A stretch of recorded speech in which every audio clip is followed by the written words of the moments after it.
মাদ্রাসার group D নিয়োগ নিয়ে একটি গুরুত্বপূর্ণ আপডেট বেরিয়ে এসছে। ডব্লিউবিএমএসসি ফার্স্ট এসএলএসটি গ্রুপ ডি নিয়োগ এখনো কমপ্লিট হয়নি।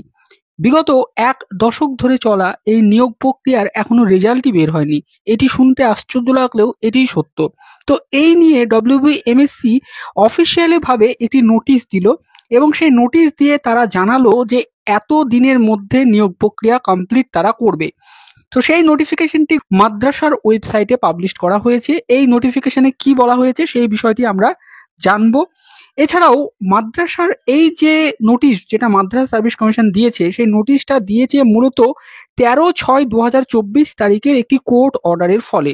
সেই কোর্ট অর্ডারটি নিয়েও বিস্তারিত এই ভিডিওতে আলোচনা করব। সেই কোর্ট অর্ডারের 22টি পয়েন্টে মাদ্রাসা সার্ভিস কমিশনকে কি বলা হয়েছে, কোর্ট থেকে কি কি ডিরেকশন দেওয়া হয়েছে এই নিয়োগ নিয়ে, সেটা বিস্তারিতভাবে এই ভিডিওতে আলোচনা করব। অনুরোধ করব এই ভিডিওটি ডিটেলসে দেখার, পুরো বিষয়টি বোঝার জন্য, এবং আমাদের চ্যানেলে নতুন হলে অবশ্যই চ্যানেলটি সাবস্ক্রাইব করবেন এই ধরনের যে কোনো আপডেট পাওয়ার জন্য।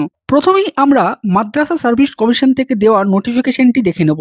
দেখুন, এই যে নোটিফিকেশন এর ডেট দেওয়া রয়েছে, দেখুন 30/7/2024। নোটিফিকেশনে যেটা লেখা রয়েছে, this is for general information of candidates that in terms of order dated 23/7/2018 in WP number 1722 of 2018, which was affirmed by order dated 13/6/2024 in MAT number 907 of 2018 of the Honorable Division Bench of High Court at Calcutta. The West Bengal Madrasa Service Commission has planned to complete the recruitment process of first SLST non-teaching staff Group D examination within 10th September 2024. For further information, please visit Commission's website www.wbmsc.com। তারপরে এখানে দেখুন secretary of West Bengal Madrasa service commission বলে লেখা রয়েছে। তো এই যে notice মাদ্রাসা service commission দিয়েছে তার মূল অর্থ এটাই যে মাদ্রাসা সার্ভিস কমিশন যে ফার্স্ট এসএলএসটি গ্রুপ ডি পরীক্ষা নিয়েছিল, সেই গ্রুপ ডি পরীক্ষার তারা রেজাল্ট এখনো পাবলিশ করেনি। সেইটা নিয়ে যে কোর্ট কেস হয়েছিল এবং তার ফলে সিঙ্গেল বেঞ্চ থেকে যে 23/7/2018 সালে অর্ডার দেওয়া হয়েছিল, তার মামলা নম্বর এখানে দেওয়া রয়েছে। সেখানে যেটা বলা হয়েছিল যে মাদ্রাসা সার্ভিস কমিশনকে 14 দিনের মধ্যে রেজাল্ট পাবলিশ করতে হবে। পরবর্তীতে মাদ্রাসা সার্ভিস কমিশন ম্যাট ফাইল করে একটি 907 যার নম্বর 2018 সালে। সেই ম্যাটের প্রেক্ষিতেও ডিভিশন বেঞ্চ থেকে নির্দেশ দেওয়া হয়েছিল এই নিয়োগ প্রক্রিয়াটা কমপ্লিট করতে হবে এবং রেজাল্ট পাবলিশ করতে হবে, এবং সেখানে 6 মাসের সময় বাড়ানো হয়েছিল। এর পরবর্তীতে মাদ্রাসা সার্ভিস কমিশন সময় এক্সটেন্ড চেয়ে নানা অ্যাপ্লিকেশন ফাইল করে। তো সেখান থেকেও নানান গুরুত্বপূর্ণ অর্ডার বেরিয়ে এসেছিল এবং পরবর্তীতে সর্বশেষ যে অর্ডারটি এসছে 13/6/2024 তারিখে ম্যাট নম্বর 907 থেকে। তো এই যে 907 ম্যাট 2018 সালে যেটি ফাইল করা হয়েছিল এবং সেই অর্ডারটি মেনে মাদ্রাসা সার্ভিস কমিশন এখানে বলছে যে তারা যে নিয়োগ প্রক্রিয়াটা পেন্ডিং পড়েছিল সেই নিয়োগ প্রক্রিয়াটা তারা কমপ্লিট করবে, এবং কমপ্লিট করার জন্য যে সময়টা তারা বলেছে সেটা হচ্ছে 10th সেপ্টেম্বর 2024, অর্থাৎ আজকে জুলাই মাসের 31 তারিখ এবং সেপ্টেম্বরের 10 তারিখের মধ্যে কমপ্লিট হবে বলেছে মাদ্রাসা সার্ভিস কমিশন। তার মানে এটা পরিষ্কার বোঝা যায় যে প্রায় 2 মাসের মধ্যেই বা 2 মাস 5-6 দিন বা 10 দিনের মধ্যেই কিন্তু মাদ্রাসা সার্ভিস কমিশন এই নিয়োগ প্রক্রিয়াটা কমপ্লিট করে ফেলবে।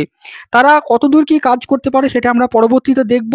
আপাততভাবে তারা মানে এটা করবে এটা তারা বলেছে, এবং সেপ্টেম্বরের মধ্যেই গ্রুপ ডির সম্পূর্ণ ম্যাটারটা তারা কিন্তু মিটিয়ে ফেলবে, এমনটাই তারা এখানে নোটিশ দিয়ে বলেছে।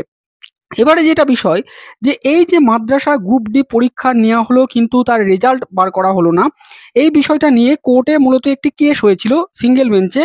সৌমেন মালাকার নামে একজন পিটিশনার তিনি কেস ফাইল করেছিলেন যার নম্বর হচ্ছে 1722/2018 সালে যে কেসটি ফাইল করা হয়েছিল।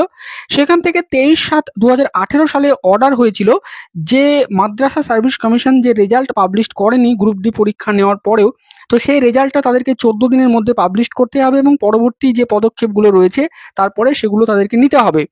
তো এরপরে মাদ্রাসা সার্ভিস কমিশন এই অর্ডারটাকে চ্যালেঞ্জ করে ডিভিশন বেঞ্চে যায় এবং ডিভিশন বেঞ্চে তারা একটি ম্যাট ফাইল করে যার নম্বর হচ্ছে 907/2018, এবং এই ম্যাট ফাইল করার পরবর্তীতে একটি অর্ডার এসেছিল ডিভিশন বেঞ্চ থেকে ফেব্রুয়ারি 2020 সালে সেই অর্ডারে ডিভিশন বেঞ্চ সিঙ্গেল বেঞ্চের অর্ডারটাকে মডিফাই বা কোনো কিছু চেঞ্জ করেনি। শুধুমাত্র সিঙ্গেল বেঞ্চ যে 14 দিন সময় দিয়েছিল সেই 14 দিন সময়টাকে বাড়িয়ে 6 মাস করেছিল। বলেছিল যে আপনারা 6 মাসের মধ্যে রেজাল্টটা ডিক্লেয়ার করুন বা পরবর্তী প্রসেসগুলো কমপ্লিট করুন এবং গ্রুপ ডির এই যে নিয়োগ প্রক্রিয়াটা এটা সম্পন্ন করুন। তো এর পরবর্তীতে আপনারা সকলেই জানেন 2020 সালের মার্চ মাস থেকেই করোনা আমাদের দেশে চলে আসে গোটা পৃথিবীতে। তো এই বিষয়টাকে কেন্দ্র করে আবার একটি অ্যাপ্লিকেশন ফাইল করে মাদ্রাসা সার্ভিস কমিশন যে তারা এই করোনার জন্য কাজকর্ম করতে পারেনি, অতএব এই সময়টাকে আরও বাড়ানো হোক। এবং সেখান থেকে 12/9/2023 সালে একটি অর্ডার বেরিয়ে আসে জাস্টিস হরিশ ট্যান্ডনের ডিভিশন বেঞ্চ থেকে। সেখান থেকে মাদ্রাসা সার্ভিস কমিশনকে কাজ করার জন্য আরও 6 মাস সময় দেওয়া হয় এবং বলা হয় যে এই 6 মাসের মধ্যেই আপনারা পরবর্তী যে কাজটুকু সেটুকু কিন্তু করে ফেলুন।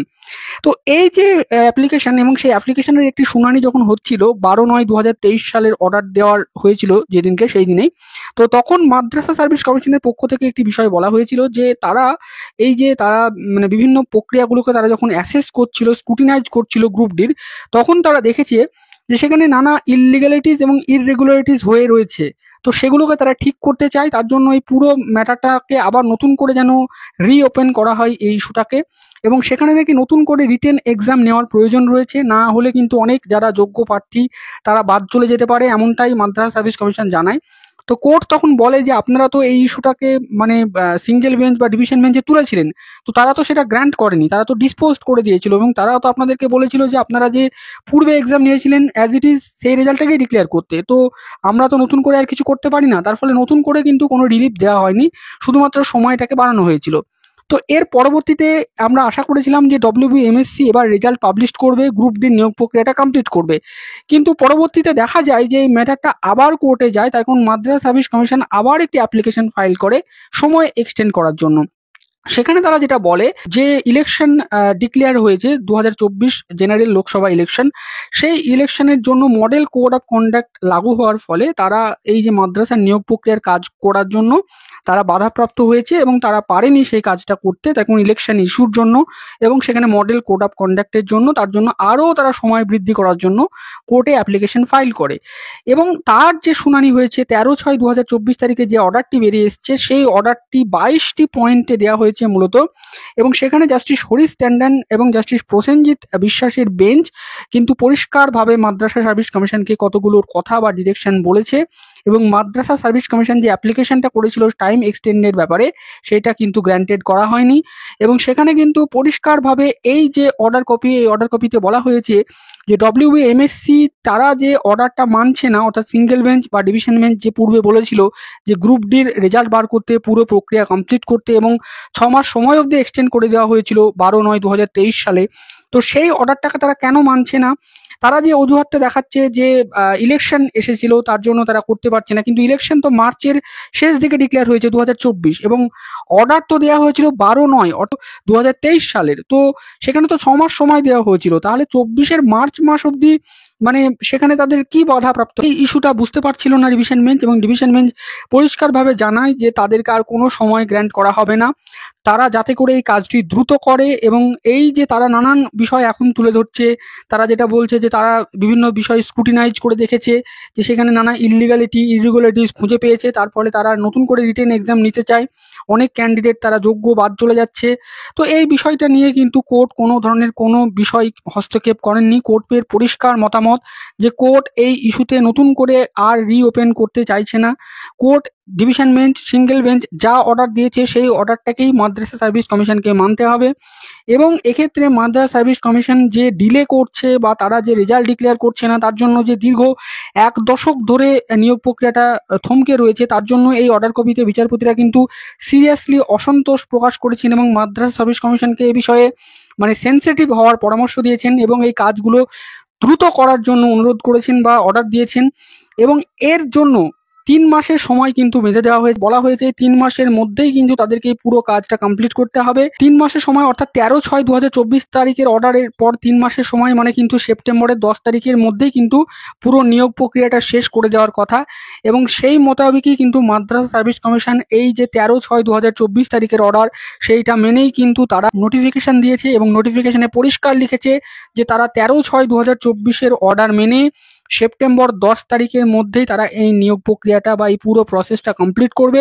এবং এখানে মাদ্রাসা সার্ভিস কমিশন যে কাজ করতে দেরি করেছে তার জন্য কিন্তু তাদেরকে 2 লক্ষ টাকার ফাইনও করা হয়েছে বা কস্ট চাপানো হয়েছে ডিভিশন বেঞ্চের 13/6/2024 অর্ডারে। তো এই বিষয়টা পুরোপুরি আপনাদের সাথে ডিসকাস করলাম। এখন দেখা যাক মাদ্রাসা সার্ভিস কমিশন তাদের দেওয়া নোটিশ বা কথা মতো বা কোর্টের যে অর্ডার সেই অর্ডার মেনে তারা কি এই পুরো কাজটা সত্যি সেপ্টেম্বরে 10/2024 আগে করতে পারে কিনা, দীর্ঘ 1 দশক ধরে চলা এই যে নিয়োগ প্রক্রিয়া তার পরিসমাপ্তি ঘটে কিনা। তো এই নিয়ে যা আপডেট ছিল সেটা শেয়ার করলাম। পরবর্তীতে যদি কোনো এই নিয়ে আপডেট উঠে আসে তাহলে সেটাও আপনাদের সাথে পরবর্তী ভিডিওতে শেয়ার করব। আজকের এই ভিডিওটি শেষ অবধি দেখার জন্য আপনাদের সকলকে জানাই অসংখ্য ধন্যবাদ এবং আমাদের চ্যানেলে নতুন হলে অবশ্যই চ্যানেলটি সাবস্ক্রাইব করে রাখবেন এই ধরনের যে কোনো আপডেট পাওয়ার জন্য।